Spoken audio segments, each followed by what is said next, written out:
वैधता प्रमाणपत्रांचा प्रश्न ऐरणीवर. काँग्रेसचे राज्य मागासवर्गीय आयोगाकडे निवेदन. सोलापूरमध्ये महाराष्ट्र राज्य मागासवर्गीय आयोगाचे सदस्य माननीय श्री काळेसाहेब आणि माननीय श्री जाधव साहेब आढावा बैठकीसाठी दौऱ्यावर आले असता भारतीय काँग्रेस पक्षाच्या शिष्टमंडळाने त्यांची भेट घेत त्यांना पुष्पगुच्छ देऊन सत्कार केला. त्यानंतर आयोगाला महत्त्वाचे निवेदन सादर करण्यात आले. शहराध्यक्ष मुस्ताक भाई लालकोट यांच्या नेतृत्वाखाली दिलेल्या निवेदनात सोलापूर जिल्ह्यातील अल्पसंख्याक समाजातील नागरिकांना जात वैधता प्रमाणपत्र वेळेत मिळत नसल्याची तसेच अनेक प्रकरणांमध्ये विनाकारण विलंब केला जात असल्याची तक्रार करण्यात आली.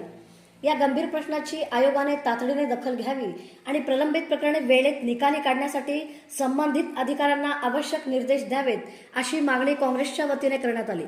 आयोगाच्या सदस्यांनाही या विषयाची दखल घेत संबंधित अधिकाऱ्यांना प्रकरणे तात्काळ निकाली काढण्याच्या सूचना दिल्याची माहिती देण्यात आली.